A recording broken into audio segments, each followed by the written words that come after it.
Oh, right here. See, let's take this and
coming to you from just outside the Supreme Court at the March for Life. Right now, the marchers have arrived at the Supreme Court and are placing their roses at the steps. Afterwards, in just a few minutes here, we'll talk with Jeannie Mancini, who is the president of the March for Life, and hopefully Benjamin Watson, who is a former NFL football player and a huge pro-life advocate.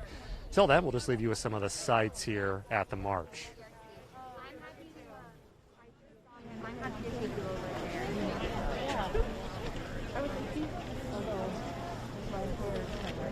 No, yeah, it's cute. I don't care. No one can tell who we are, though. We don't.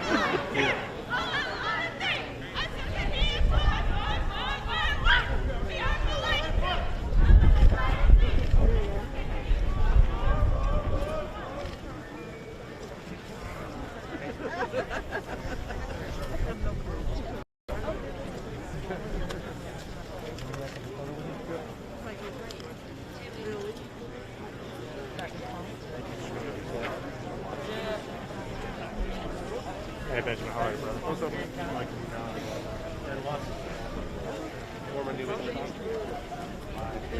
Tim?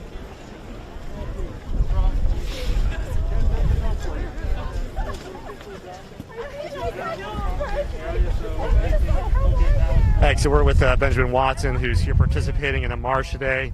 Benjamin, why are you here, and what are you hoping to accomplish by supporting the march? I'm here to gather together, honestly, to connect with others who are like-minded, but we are here for justice, most importantly. I mean, standing here at the back of the Supreme Court, justice is the guardian of liberty, and when we think about one of our gravest injustices as a country, it's the 60 million who have people and children who haven't had a chance to live their life. They're image bearers of God, and as we stand for justice and other issues, like we should, this should be one of the ones that we stand together for. So here to support, here to gather together, here to hold hands really with others who are doing this work, and really to pray, solemnly remember and figure out ways that we can bring a culture of life to the country as a whole. What caused you to get involved with this cause? I mean, you're a dad yourself. Was it the moment that you had kids? What was it? Well, that's part of it. When you have kids, you realize the importance of life. But again, it goes back to understanding that we are all created in the image of God. And no matter what corner of the world you're from, no matter what your background is, we all have inherent dignity and have inherent value. And that starts at the moment of conception and it continues to natural death. Science is very clear. Science is clear about when the heart starts. Science is clear about the fact that children in utero can feel pain. Science is clear that everything is there to create the person that we see standing here between you and I. And so for me, there was never a time I could say where it just clicked. But I have had more opportunities, and I think that whenever we have an opportunity to stand against any sort of injustice, no matter what it is, it's imperative that we do so. There are some people that feel discouraged right now. There's a new administration that's in office that they feel is not supportive of pro-life causes. Do you think that the pro-life movement is gaining followers among young people? How do you think young people are reacting to this? Well, there's a couple ways to look at that. I mean, a recent survey came out saying that, Gen Zers are not as quote unquote pro-life, or they don't think abortion is morally wrong as much as millennials. And so we do see a kind of digression in the culture in that way. But there are plenty of young people who are very aware and are very concerned with the issue of life in our country.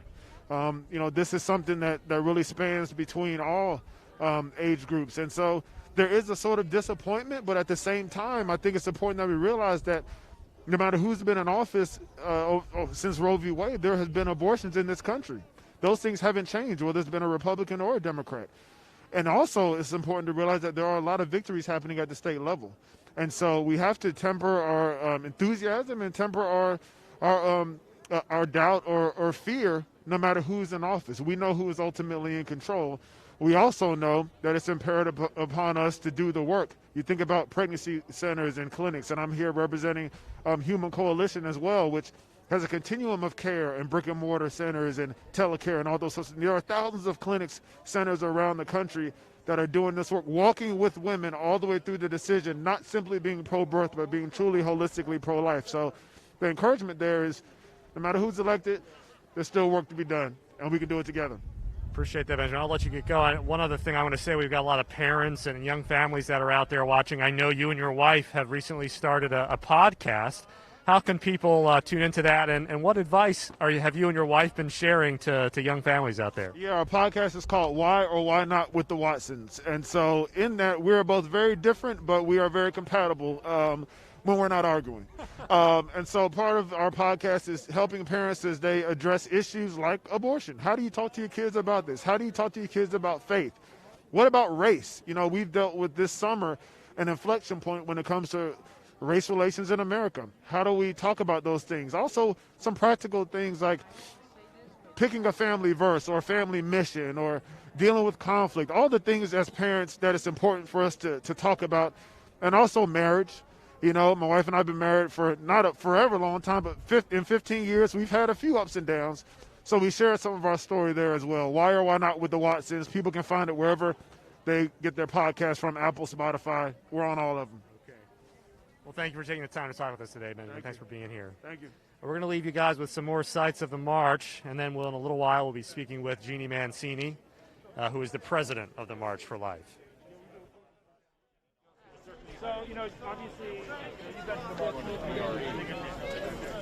Yeah, you're going that way. So, yeah. Okay.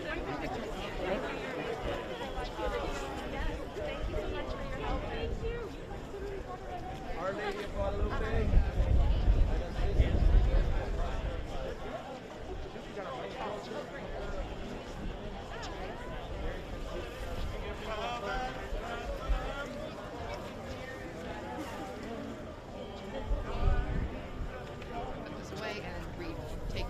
Oh, retake, yeah.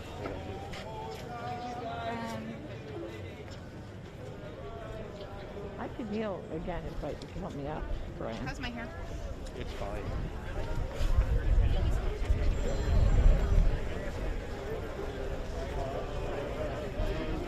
Excuse me. Which group are you with? Which Massive Brothers group are you with? 17056, St. Philip. Okay. Falls Church. Okay, that's the one in Virginia. Yes. Awesome. Yeah. Okay. The Knights are from all across Virginia. All right. Nice. You know if there's any events happening after this? No, I think this is the end of it. We're just trying to get the street open so and get things back out so they can finish up and reopen. All right. Sounds good. All right.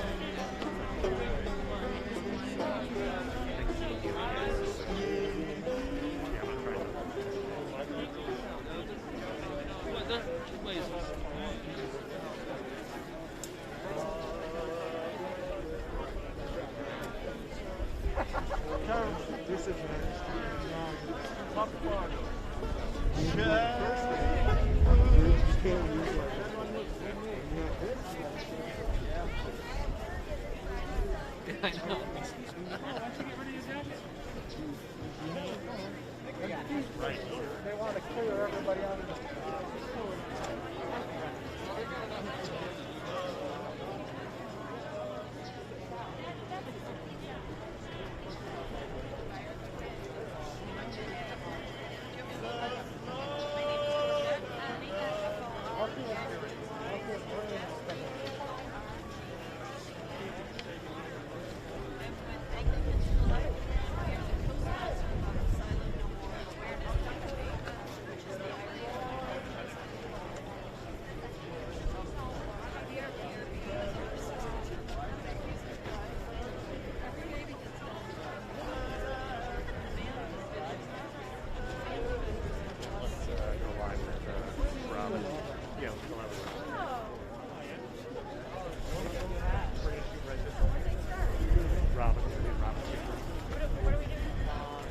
You and I are going to go live here for live.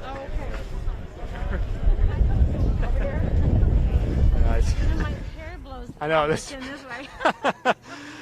We're still here at the March for Life. I'm with Robin Chambers, who is the director of Executive Director, Advocacy for Children. Big title. at Focus on the Family, our parent organization here. So, Robin, tell us a little bit about Focus's efforts in the pro-life space, and then why are you here today at the March for Life?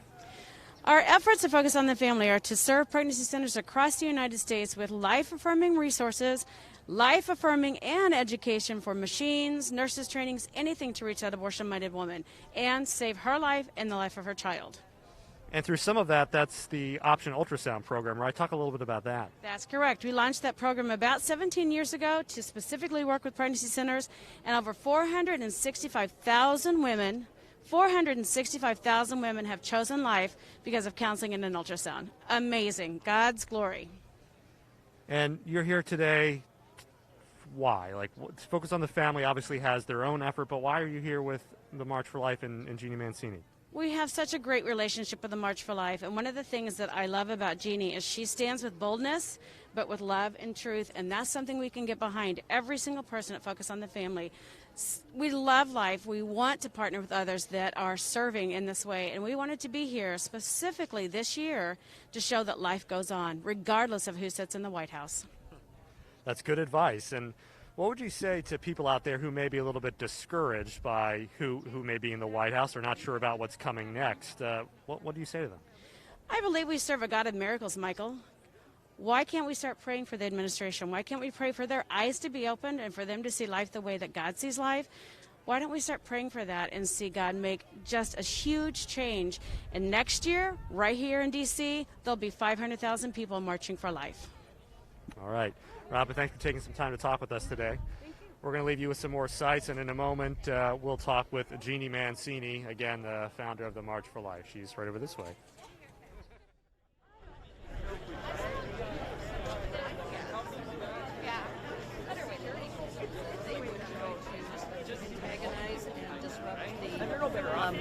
Peaceful presence that we have had here. This is the 48th year of peaceful demonstration. We have never had violence. They bring the violence. Thank you very much. I appreciate it. You're welcome. all of a sudden, once you start postponing, you're swimming a little bit against the current. You know, I own a Volkswagen, I buy a Volkswagen, all of a sudden I feel the Volkswagen. You'll become aware of Put the whole thing in. Everything. You'll become aware of the man. We just fought one man.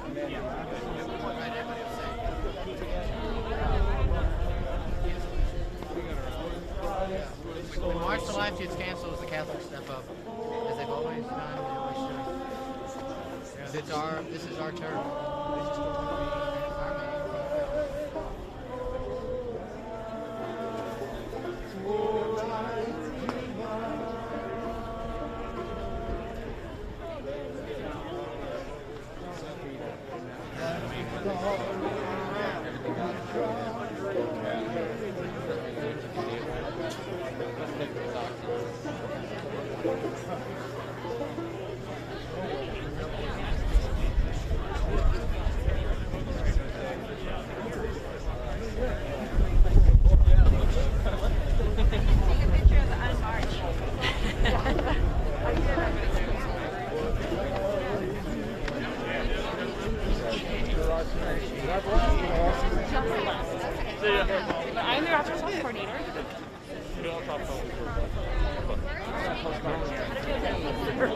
Okay. A certain idea of how it's going to go, but it never does. I know. Yeah. And then it's like so what's my role? It's one of these like you over here. Yeah. What? In that corner, maybe. Yep. Totally works. How you doing? Hey, we gave him a show. Melanie. What's the goal was marketing, right? You know,